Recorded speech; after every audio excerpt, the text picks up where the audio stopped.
E aí galera, tudo bom? Aqui é o Kazuma, trazendo mais um vídeo novo. Bora pro vídeo. Continuamos com Roland nas muralhas, onde vemos alguns figurantes defendendo a cidade. Nesse momento, Catherine informa que a maioria dos soldados do 1º batalhão já possuem experiência e estão equipados com rifles rotativos. E com isso, apenas 10 pessoas são o suficiente para defender uma extensão de 100 metros da muralha. Além disso, é bastante difícil para as espécies de lobos saltarem por cima do muro, tornando eles alvos fáceis de treinamento para os soldados. E contanto que não apareçam espécies híbridas, esses monstros não deveriam representar uma ameaça à defesa da cidade. Roland elogia os figurantes pelo bom trabalho e reflete sobre como eles evoluíram significativamente desde os tempos da milícia. E essa transformação é visível à primeira vista. No entanto, de repente, algo chama a atenção de Roland. Carter informa que parece haver um problema na área dos refugiados. Eles observam um figurante agredindo o outro, enquanto as pessoas ao redor incentivam a briga. Quando a luta vai continuar, Carter intervém, ordenando o fim da briga. Os figurantes observam Roland se aproximando. Ao chegar, Roland pergunta o nome do rapaz e o que havia acontecido. O rapaz se identifica como Koya Harver, um funcionário da prefeitura, e alega que foi o refugiado que começou a briga, quando ele estava distribuindo a comida. O refugiado nega as acusações, afirmando que Koya está conspirando para extorquí-los, os fazendo pagar pela sopa, apesar das promessas que seria gratuita quando foram convidados por Vossa Alteza. Roland reflete que a prefeitura já organizou os refugiados da região leste, transferindo aqueles com habilidades ou alfabetização para o interior da vila. Portanto, a maioria dos que restaram eram aldeões comuns. No entanto, a maneira como o rapaz falava não parecia de um aldeão comum. Roland afirma que antes que todos fossem oficialmente integrados na vila, a comida e abrigo seriam fornecidos gratuitamente, e isso ainda está em vigor. Os soldados atrás dele saúdam, mas Roland ressalta que brigar e ferir alguém em seu território também é uma forma de ofensa, especialmente contra um membro da prefeitura. Portanto, todos os refugiados e servos envolvidos na briga devem ser levados para o castelo, pois ele iria julgá-los por suas ações. No castelo, Roland alega que Koya aproveitou a oportunidade da distribuição da sopa para extorquir dinheiro dos refugiados e incitá-los a entrar em conflito com os servos, até que hoje alguém se revoltou e protestou contra suas ações, que causaram um tumulto.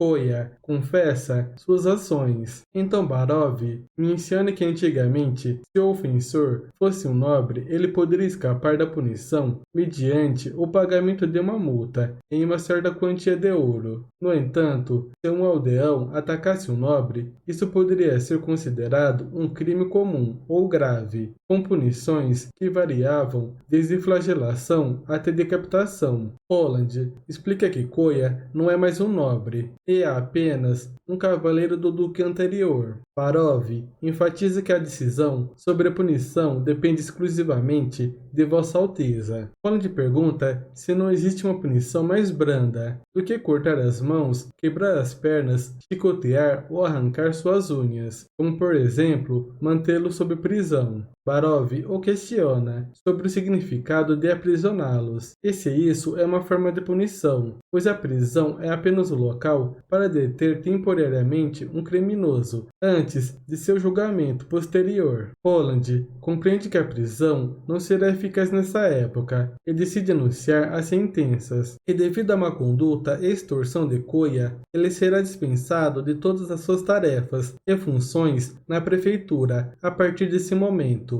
E Koya será enviado para trabalhar nas minas por 10 anos como penalidade e terá que pagar uma multa de 3 vezes o valor extorquido. Quanto a Vader, por ter tomado a iniciativa de atacar um membro da prefeitura, receberá 10 chicotadas como punição. Quanto ao restante dos refugiados e servos que participaram da briga, eles precisarão pagar uma multa de 2 moedas de prata ou receber 5 chibatadas. Além disso, Roland assegura que a sopa continuará a ser gratuita e todo o dinheiro gasto será reembolsado, e essas sentenças serão anunciadas na área residencial temporariamente. Em seguida, Roland reflete que a autoridade da prefeitura está se expandindo rapidamente com o aumento da população, o que torna difícil evitar problemas de supervisão interna. No entanto, ele deseja estabelecer uma organização semelhante a um sistema de justiça independente, o fazer das autoridades de segurança pública uma entidade separada nesta área, pois ele prefere manter os poderes de legislação, interpretação das leis e julgamento em suas próprias mãos, e o que ele precisa é de um sistema eficaz e conciso para supervisionar uma organização sem precisar de muitas pessoas. De repente, Hoshino aparece e pergunta se há algo de errado. Roland revela seu plano de estabelecer um departamento para supervisionar a prefeitura e identificar qualquer pessoa ou grupo que possa representar uma ameaça para a estabilidade da região oeste. E esse departamento será totalmente independente da prefeitura e do 1º Batalhão, e ele pretende nomeá-lo como Departamento de Segurança da região oeste. Por enquanto, ele gostaria que Hoshino fosse a administradora. Hoshino fica surpresa com a proposta, e Roland continua que ela é a única que consegue diferenciar facilmente a verdade da mentira, tornando qualquer truque inútil na frente dela. E caso aceite, ele promete adicionar mais sorvete ao café da tarde como recompensa. Hoshino obelisca e afirma que fará isso, mesmo que ele não tivesse mencionado o sorvete, e que fará qualquer coisa que ele desejar. Em outro lugar, um velho pergunta a Vader se ele está bem. Vader responde que sim, contando que foi condenado a 10 chibatadas por Vossa Alteza. O velho pede para ver suas costas e nota que ela está coberta de sangue. Então, ele sugere jogar um pouco de cinzas nas feridas, mas Vader recusa, afirmando que o sangramento já parou há um tempo, e um cavaleiro disse a ele para deixar as feridas abertas, pois isso permitiria a cura em 2 ou 3 dias. O velho fica preocupado e discorda, argumentando que Vader poderia ter febre devido às feridas, e também poderiam inchar muito. Vader responde que ao contrário, suas costas não dói tanto. Em vez disso, ele sente um leve frio e coceira, o que é um sinal de cicatrização. Além disso, após as chibatadas, jogaram um balde de água em suas costas. O velho pergunta se a água era salgada, e Vader diz que também pensou nisso, mas não sentiu dor alguma. E o cavaleiro que o chicoteou afirmou que a água poderia eliminar todos os micro-organismos patogênicos. O velho pergunta o que é isso, e Vader responde que não sabe ao certo, mas acredita que tem algo a ver com as bruxas. O velho diz a Vader que ele não precisa se revoltar por sua causa, mas Vader insiste que se eles permanecerem calados, seriam tratados ainda pior, e ele conhece esse tipo de pessoa. Além disso, ouvi dizer que continuará nevando por alguns meses, e o dinheiro deles não durará até lá. E a razão pela qual ele escolheu brigar naquele momento foi porque Vossa Alteza sempre aparece naquela parte da muralha, àquela hora, todos os dias. E ele prometeu comida gratuita e certamente odiaria ações que o difamassem. E essa foi a forma mais eficaz de chamar a atenção. Além disso, ele perguntou ao redor e todos elogiaram Vossa Alteza por ser sábio e benevolente, não importando se são civis ou servos, como ele pode provar nesse momento. Portanto, depois de descansar por alguns dias, poderá trabalhar novamente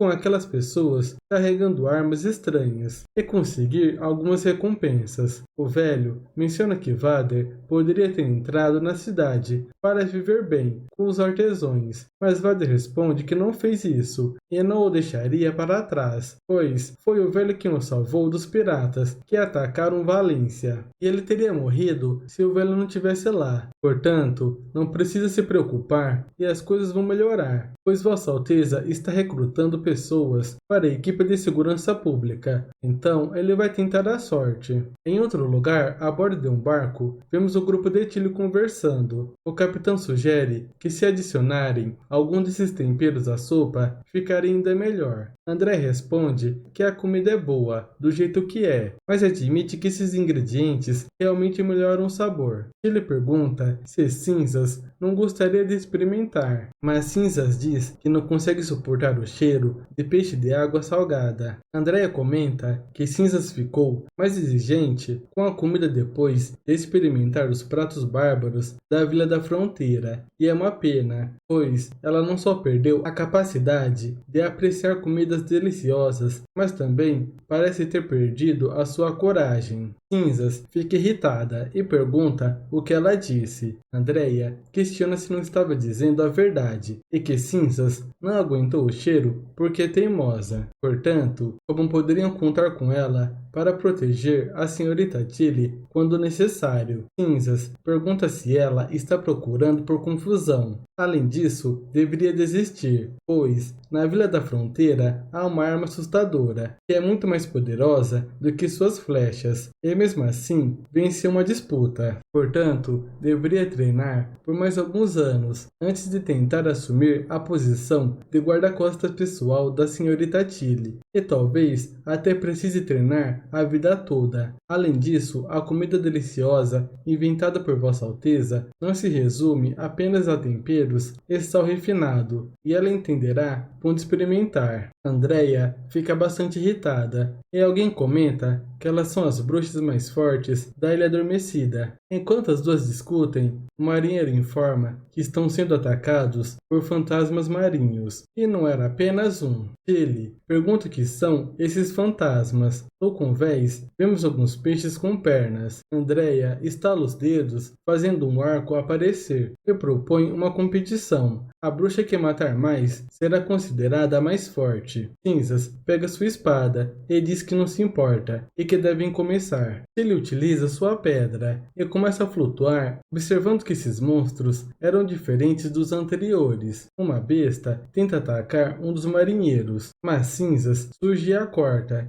Em seguida, o marinheiro alerta sobre a presença de outra besta, que é atingida por uma flecha. Andréia lembra Cinzas de cuidar de suas costas também. Outra besta ataca Cinzas, mas ela a elimina instantaneamente, afirmando que pode lidar com isso sozinha. Uma das bruxas diz para não baixarem a guarda e acabarem logo com isso, e as duas voltam para a batalha. Enquanto observa tudo do alto, Tilly acha estranho que esses monstros não sejam fortes o suficiente para balançar o barco daquela maneira, e ela tem a sensação de que um monstro enorme acertou o barco por baixo. E se isso acontecer mais algumas vezes, o barco provavelmente virará uma pilha de destroços flutuantes. Algo se aproxima rapidamente do barco, e Tilly avisa a todos. O monstro atinge o barco, fazendo com que os tripulantes percam o equilíbrio. Tilly comenta que o barco virará desse jeito. Cinzas sugere atrair o monstro para a superfície, mas outra bruxa propõe usar sua barreira para bloquear o ataque. O capitão pergunta como eles vão matar o deus do mar, depois de forçá-lo a sair para a superfície. Andréia se oferece para cuidar disso, pois nenhum inimigo aguenta seu ataque em uma curta distância. O monstro se aproxima novamente, e a bruxa pula no mar, usando sua habilidade para criar uma barreira. Quando a barreira é atingida, a garota cospe sangue, e Cinzas a puxa de volta. Algo tenta atacá-la, mas ela usa sua barreira novamente, e Andréia sai correndo, pulando do barco. Ao se aproximar da besta, ela se prepara e cria um grande feixe de luz, atirando contra a besta e fazendo ela explodir em vários pedaços. Depois Andréia cai no mar, pedindo socorro, pois não sabia nadar. Cinzas pensa que ela só quer parecer legal, então a vemos indo salvá-la. As outras bruxas ficam aliviadas por não terem que nadar até a Vila da Fronteira. Tilly concorda, mas acaba notando que já está nevando. E assim acabamos a parte 38. Quem puder, deixa um like e um comentário. E se gostou do vídeo, aproveite e se inscreva para não perder os próximos resumos. Até o próximo vídeo.